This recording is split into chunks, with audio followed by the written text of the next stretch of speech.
जनसंख्या को लेकर देश में बड़ी बहस चल रही है। यूएन की रिपोर्ट में कहा गया कि भारत जल्दी ही चीन को पीछे छोड़ देगा।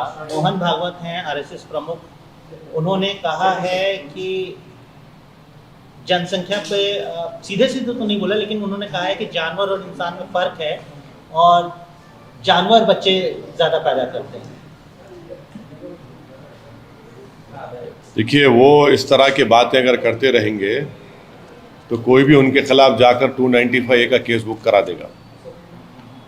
तो उनको, मोहन भागवत को, अपनी बात जो वो करेंगे वो जिम्मेदारी से बात करें। वो इंसान, जो औलाद इंसान को होती है, उसको जानवरों से मिला दे रहे हैं, ये क्या बात है। और दूसरी बात यह है कि मोहन भागवत को ये जानना चाहिए कि भारत में वो जाकर मालूम कराएं कि कितने फर्टिलिटी के क्लिनिक्स खुल चुके हैं, कितने माँ बाप परेशान हैं जिनको औलाद नहीं हो रही है, जिनको बेटा या बेटी नहीं हो रही है। और भारत सरकार को तो एक कानून बनाना पड़ा उसके ऊपर, सरोगेसी के ऊपर। मोहन भागवत साहब ये क्यों नहीं बोलते कि यही मोदी सरकार ने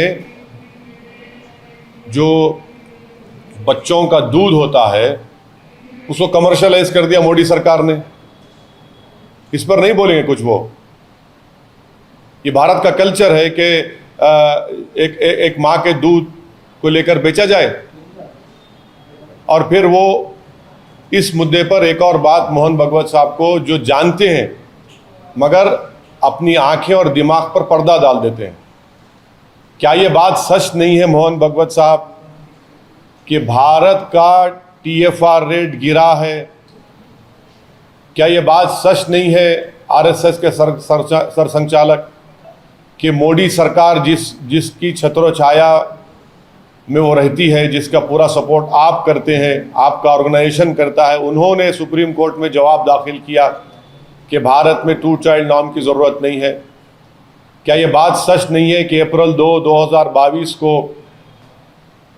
ये जो सरकार के लिए आपने बड़ी मेहनत की सत्ता में लाने के लिए, उसका हेल्थ मिनिस्टर राज्यसभा में खड़े होकर एक प्राइवेट मेंबर्स बिल के जवाब में, जो बीजेपी के और एक आरएसएस के एक्स आइडियोलॉग ने बिल लेकर आया था, उसके जवाब में कहा कि भारत में इस तरह के कानून की ज़रूरत नहीं है। आप पॉपुलेशन से इम्बैलेंस कहाँ देख रहे हैं? आपको तो ये देखना चाहिए कि जो भारत की जो डेमोग्राफिक डिविडेंड है, उसके लिए आपकी ऑर्गेनाइजेशन ने, जिस पार्टी को आपने सत्ता में लाया, उसने क्या किया 8 साल में? क्या पूरे विश्व में कोई देश ऐसा नहीं है जहां पर 50 साल से 50% आबादी 25 साल के उम्र की है, 60% आबादी 40 साल की उम्र की है? आपने उनको रोजगार क्यों नहीं दिया? 8% बेरोजगारी हो चुकी है भारत में। पूरे विश्व में सबसे ज्यादा बेरोजगार युवा अगर है तो भारत में। इस पर बात करें ना मोहन भागवत साहब। जिस पार्टी को आपने सत्ता में लेकर लाए हैं, 8 साल से 60 लाख नौकरियां केंद्र सरकार में, और आज प्रधानमंत्री कहते हैं कि 2 साल में 10 लाख देंगे। भाई वो क्यों नहीं देंगे पूरे 60 लाख? आप पॉपुलेशन के बारे में बार बार आप बात करके एक समुदाय के खिलाफ नफरत आप पैदा करते हैं। लेकिन सर, आप पॉपुलेशन रेगुलेशन को क्यों अपोज कर रहे हैं? ये तो हम चाइना को भी पीछे छोड़ क्या पॉपुलेशन की वजह से मोदी सरकार चीन, जो 1000 स्क्वायर किलोमीटर की भारत की जमीन पर कब्जा करके बैठा है पिछले 2 साल से, पॉपुलेशन की वजह से नहीं हटा पा रही उनको? क्या पॉपुलेशन की वजह से भारत के प्रधानमंत्री चीन का नाम लेने से डरते हैं? आप लोग इस बात को समझिए, जो गलती चीन ने की वो भारत को नहीं करनी चाहिए। आप लोग बार बार चीन क्यों, पॉपुलेशन आगे बढ़ जाएगा तो कभी जाकर हैदराबाद हो, दिल्ली हो, मुंबई हो, पुणे हो, जाकर फर्टिलिटी सेंटर्स में पूछिए उन माँ बाप से, पूछिए कि किस तरह तड़प रहे हैं वो लोग औलाद के लिए। पूछिए कभी जाकर, आप उस पर भी स्टोरी करिए। सर, क्या भारत सरकार अगर 2 बच्चों का कानून लेके आती है तो आप उसको समर्थन? मैं बिल्कुल समर्थन नहीं करूंगा, क्योंकि ये भारत के हित में नहीं होगा। और खुद मोदी सरकार जो ये बात कह चुकी है ना, सुप्रीम कोर्ट में आपने एफिडेविट दिया, पार्लियामेंट में आपके हेल्थ मिनिस्टर ने कह दिया, अब आप हेडलाइन चलाएंगे ओवैसी ने यह कहा है। आपको यह हेडलाइन चलानी चाहिए कि ओवैसी ने वो बात कही है जो मोदी सरकार ने पार्लियामेंट में कही और सुप्रीम कोर्ट में एफिडेविट दाखिल किया था इस बारे में, जो सही था वो एफिडेविट। सर खुद ब खुद भारत का पॉपुलेशन TFR रेट डिक्लाइन हो रहा है। 2030 तक भारत का पॉपुलेशन स्टेबलाइज हो जाएगा, मगर जितनी चीख पुकार, जितनी पेट में और सर में दर्द जो हो रहा है उन लोगों को, अरे जरा तो शर्म रखो। जो डेमोग्राफिक डिविडेंड भारत में है, हमारे भारत की 50% आबादी 25 साल के कम उम्र के युवाओं की है, कुछ तो करो उनके लिए। मोदी सरकार ने क्या किया बताओ? 60% आबादी 40 साल से कम उम्र की, आपने क्या किया 8 साल में बताओ? इस पर डिबेट होनी चाहिए। बेरोजगारी इस मुल्क का सबसे बड़ा बर्निंग मसला है। अब रहा सवाल, मोहन भागवत साहब ने यह भी कह दिया कन्वर्जन। क्या कन्वर्जन से भारत को क्या ताल्लुक? मोहन भागवत साहब बताइए, मोहन भागवत साहब के क्या भारत का कोई रिलीजन है? भारत का कोई रिलीजन नहीं है। भारत सब रिलीजन को मानता ही है, भारत की खूबसूरती है। भारत का कोई रिलीजन है क्या? आप चाहते हैं कि भारत का एक रिलीजन हो जाए, RSS चाहती कि भारत का एक रिलीजन हो, एक कल्चर हो, एक जबान हो। ये नहीं हो सकता। इसलिए नहीं हो सकता क्योंकि भारत एक मल्टी कल्चरल मुल्क रहा है और रहेगा। क्या आप साउथ की तहजीब को नॉर्थ में फोर्सबली इंप्लीमेंट कर सकते? नहीं कर सकते। क्या आप एक रिलीजन को इंप्लीमेंट कर सकते? नहीं कर सकते। भारत की खूबसूरती है। अरे भाई, आप इतना डर क्यों रहे कन्वर्जन से? मुझे समझ में नहीं आ रहा मोहन भागवत साहब। डरने की बात क्या है? कन्वर्जन तो एक इंसान का चॉइस है ना। चॉइस तो भारत के संविधान में फंडामेंटल राइट है। पुट्टू स्वामी जजमेंट के बाद मोहन भागवत साहब, चॉइस एक फंडामेंटल राइट बन चुका है। कोई मजहब चेंज करेगा, उससे तकलीफ क्या, आपको क्या हो रही है? कोई भगवान को नहीं मानता, नहीं मानता, ठीक है। यही तो खूबसूरती है भारत की। और देखिए मोहन भागवत साहब, एक बात याद रखिए, हिंदुत्व में और भारतीयता में बहुत फर्क है। हिंदुत्व में और भारतीयता एक नहीं है मोहन भागवत साहब। ये दोनों अलग अलग चीजें हैं। सर, क्या आप कुछ कहना चाह रहे हैं कि कन्वर्जन सही है? अगर आपका मन लगता है कि मैं कन्वर्ट करना चाह रहा हूं, तो मैं कौन होता हूं रोकने वाला आपको? मैं कौन होता हूं रोकने वाला आपको? कन्वर्जन जबरदस्ती पे होते हैं। देखिए सुप्रीम कोर्ट के जजमेंट्स हैं, किसी कन्वर्जन छोड़िए, किसी पे भी जबरदस्ती नहीं कर सकते आप। भाई, आप तो नाम पूछकर मारते हैं, वो जबरदस्ती नहीं है। गोश्त रखने के शुबे में आप वीडियो बनाकर मारते हैं, वो क्या है फिर? अगर कोई कन्वर्ट होना चाहता है, जैसा कि एक वो एक्स उत्तर प्रदेश के वक्फ बोर्ड चेयरमैन थे, वो कन्वर्ट हो गए, उस पर मोहन भागवत बोलो, उस पे बोलिए। अरे उस पे बोलेंगे नहीं? हाँ, वहां मर्जी आ गई, वहां मर्जी आ गई। प्यारे, क्या बात है, वाह वाह। आपकी मोहब्बत सलामत रहे उस आइडियोलॉजी के लिए। से होते हैं, उसके लिए वही तो प्रॉब्लम है। मोहन भागवत साहब ने ये भी कहा कि पॉपुलेशन के मुतालिक उन्होंने ये बात बोली कि जनसंख्या पैदा करना सिर्फ जानवरों का काम है। मतलब सुनिए, मोहन भागवत साहब को संविधान पढ़ना चाहिए। आप संविधान को कब माने हमको मालूम।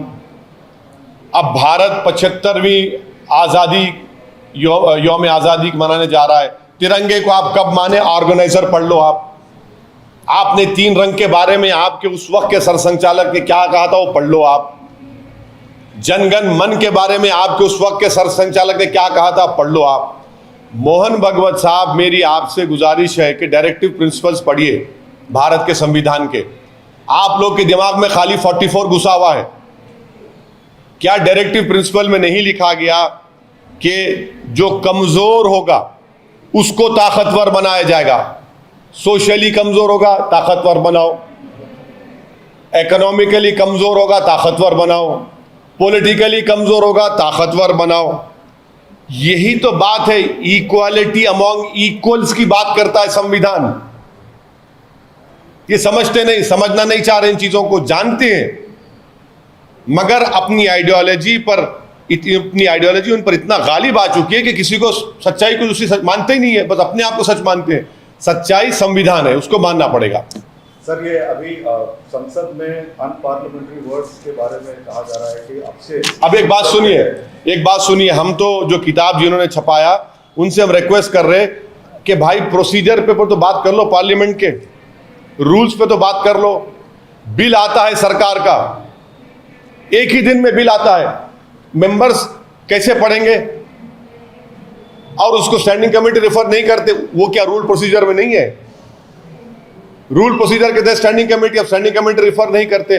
और अनपार्लियामेंट्री वर्ड के दूर की बात, वो अहम नहीं है, कंटेक्स्ट अहम है। कंटेक्स्ट, जो कंटेक्स्ट होगा अहम है। अब कंटेक्स्ट क्या है कि मैं बोलूंगा कि मैं मोदी सरकार पर फूल फेंक के मारूंगा क्योंकि आपने नौजवानों को बेरोजगार बना दिया। मैं कहूंगा पार्लियामेंट में खड़े होकर कि मैं देश के प्रधानमंत्री और उनकी सरकार पर फूल फेंक कर मारूंगा क्योंकि देश के युवाओं का मुकद्दर बेरोजगारी बना दिया। तो क्या फूल को अनपार्लियामेंट्री बना देंगे आप? मारूंगा उसके नहीं, फूल अच्छा, फूल बरसा के मारूंगा। और ये कहूंगा कि भाव फूल बरसाओ मोदी सरकार पर कि उन्होंने भारत के नौजवानों को बेरोजगार बना दिया। तो क्या अनपार्लियामेंट्री हो जाएगा? कंटेक्स्ट इंपॉर्टेंट है। ये लफ्ज की बहस में मत जाइए, रूल्स को, प्रोसीजर को फॉलो करने की जरूरत है। अरे भाई बिल आता है, स्टैंडिंग कमेटी नहीं जाता। स्टैंडिंग कमेटी क्यों नहीं जाता भाई? संविधान में जो कॉन्स्टिट्यूशनल वैल्यूज है उस पर काम करिए। मालूम ही नहीं, कॉन्स्टिट्यूशनल वैल्यूज, कॉन्स्टिट्यूशनल मोरालिटी कुछ ही नहीं, कुछ भी नहीं होता उस पर काम। सर डिसेंसी और डेकोरम भी कोई चीज होती है? हाँ बिल्कुल होनी चाहिए। ये डिसेंसी और डेकोरम है कि आप उसी दिन बिल ला लेते हैं, स्पीकर साहब से रिक्वेस्ट कर लेके मना लेते और उसी वक्त आप पास कर लेते, नाम पढ़ सकते, नाम समझ सकते। भाई देश की जनता को हम जवाब दें, अगर कोई बिल लाते, कानून बनाते तो हमको पढ़ने का मौका मिलना चाहिए, स्टैंडिंग कमेटी को जाना चाहिए। लेकिन सर ये तो कितने नहीं, लैंग्वेज इंपॉर्टेंट नहीं है मैडम, कंटेक्स्ट इंपॉर्टेंट है। कंटेक्स्ट इंपॉर्टेंट है। पार्लियामेंट सेशन तो लैंग्वेज तो आपके हिसाब से पार्लियामेंट में किसी भी तरह से बात कर पार्लियामेंट्री वर्ड्स का यूज नहीं, अनपार्लियामेंट्री, देखिए आज के जमाने में होता क्या है कि कोई अनपार्लियामेंट्री वर्ड बोल दिया और माशाल्लाह से ANI उसको लाइव टेलीकास्ट कर दिया, जैसा कि हमारा करते हैं, रिपब्लिक करती है, ABP करता है, हमारे ZTV प्रसाद साहब करते हैं। आप लोग माशाल्लाह हमारे बहुत करीबी दोस्त हैं। लाइव टेलीकास्ट में चला गया, अब बाद में एक्सपंज। अरे एक्सपंज के माने क्या है? इसीलिए करो, कंटेक्स्ट इंपॉर्टेंट है।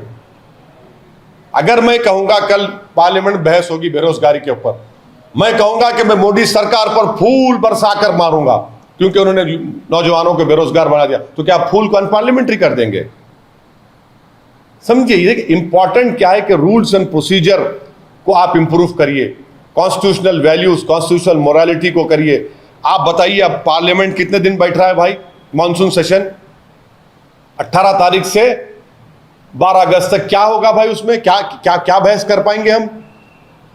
जब साल शुरू होगा तो आप एक साल का कैलेंडर बना दीजिए कि इतने दिन बजट सेशन, इतने दिन मॉनसून सेशन, इतने दिन विंटर सेशन होगा। कैलेंडर बनाइए ना, आप नहीं बनाते।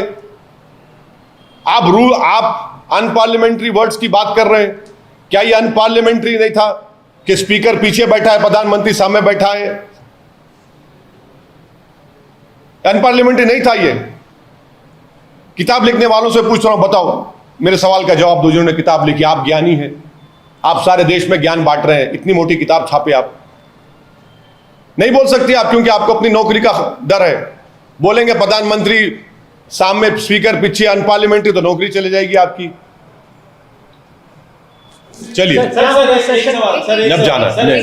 सवाल सर, आप शहर हैदराबाद के सांसद हैं। बीजेपी अभी कार्यकारिणी की बैठक हुई थी, उसमें ये बात खुल के आई थी कि हैदराबाद शहर का नाम भाग्यनगर करेंगे। इस पर आपको क्या कहना है? ऐसा है ना, नौकरी नहीं दे सकते, नाम बदल दो। चीन को भगा नहीं सकते जो 1000 किलोमीटर कब्जा करके बैठा है, नाम बदल दो। हाँ, पेट्रोल डीजल की कीमतें आसमानों को छू रही हैं, नाम बदल दो। 2 करोड़ नौकरियों का वादा किए थे 2014 में, नाम बदल दो। ट्रेड इम्बैलेंस को इंप्रूव करेंगे, नाम बदल दो। डॉलर को 40 रुपए करेंगे, नाम बदल दो। हैदराबाद में सैलाब आया, 1 पैसा मोदी सरकार नहीं दिए, नाम बदल दो। ये सब इनका मामला, ये नफरत आप तेलंगाना में फैलाएंगे, तेलंगाना की आवाम आपको धुतकार देगी। मोहब्बत को आम करो। आप नफरत फैलाने की कोशिश कर रहे हैं, तेलंगाना की आवाम रिजेक्ट करेगी उसको। और यहां पर तेलंगाना की फीलिंग है, उसको समझो आप। ये दारुसलाम में जॉब मेला लगा है, तो क्या मकसद है? क्या देखिए, जैसा कि मैंने अभी आपसे कहा है कि भारत में, तेलंगाना में बेरोजगारी एक बहुत बड़ा बर्निंग मसला है। और अगर हम युवाओं को सही राह नहीं दिखाएंगे, उनकी उस उम्र के हिस्से में उनको कंस्ट्रक्टिव और तामीराती काम की तरफ उनको लेकर नहीं जाएंगे, तो सोसाइटी में इंस्टेबिलिटी पैदा हो सकती है। और हमारी बदबख्ती है कि केंद्र में एक ऐसी सरकार है जिसने रोजगार पर कोई काम नहीं किया, सिर्फ झूठ बोलते हैं। इसीलिए आज हमने हमारे पार्टी ऑफिस में कई ऐसे हमने फंक्शंस किए करते हैं। अब 1500 वैकेंसियों की ज़रूरत है। बिग बास्केट एक सिप्स कंपनी है, उन्होंने हमसे कांटेक्ट किया, तो हमने कहा आइए हम पूरे हमारे कॉन्स्टिट्यूंसी में ऐलान करवाए, सोशल मीडिया से, इलेक्ट्रॉनिक प्रिंट मीडिया से, हमारे संगठन के लोग भी गए, जमा किए लोगों को। तो मकसद ये है कि इनको नौकरी मिले, और अगर वो 8-9 घंटे काम करेंगे डिलीवरी एग्जीक्यूटिव का, तो कम से कम उनको वो मेहनत के ऊपर उनको 30 से 35 हज़ार मिलेंगे। और हम तो यही पैगाम दे रहे हैं भारत के युवाओं को कि मेहनत करिए, कंस्ट्रक्टिव काम करिए, मोहब्बत को आम करिए, और अपने हिम्मत और हौसले को बुलंद रखिए। क्योंकि ये जो ताकत भारत की आज हमारे पास है, वो ये युवा है। कल का मुस्तकबिल नौजवानों का होने वाला है, कल का मुस्तकबिल मोदी जी का नहीं होने वाला है। भारत का मुस्तकबिल ये युवा है। तो इसलिए उनको कंस्ट्रक्टिव तामीराती काम की तरफ लगाना, उनको रोजगार देने की कोशिश करना है। और इसी एक छोटी, हम अपनी तरफ से छोटी कोशिश कर रहे हैं। और मैं भारत के, बल्कि मेरे कॉन्स्टिट्यूंसी के नौजवानों से अपील भी किया हूँ कि मेहनत करने से मत कतराइए। छोटा काम हो, बड़ा काम हो, आप मेहनत करो। क्योंकि जब आप मेहनत करेंगे तो हक और हलाल की कमाई कमाएंगे आप। और आज के इस प्रोग्राम में हम देखा है, एक मुस्लिम महिला, ये जो लोग आपके टीवी चैनलों पर बैठकर आपके बड़े बड़े एंकर जो बड़े बातें करते हैं, ये मुस्लिम महिला पे दुश्मन दबा दिया जा रहा है, वो क्या? अरे आके देखो, यहाँ पर एक मुस्लिम महिला हिजाब निकाब पहनकर बोल रही है, मैं 5 साल से काम कर रही हूँ, मोटरसाइकिल पर डिलीवरी एग्जीक्यूटिव हूँ, 30,000 रुपये कमाती हूँ। ये चेहरा आप लोग दिखाना चाहिए मुसलमानों का। एक मुसलमान हस्बैंड एंड वाइफ दोनों डिलीवरी एग्जीक्यूटिव हैं। ये बड़ा, ये चीज़ को देखिए आप लोग। ये जो ट्रांसफॉर्मेशन, जो डेवलपमेंट मुस्लिम सोसाइटी में है, इसको भी महसूस करनी चाहिए।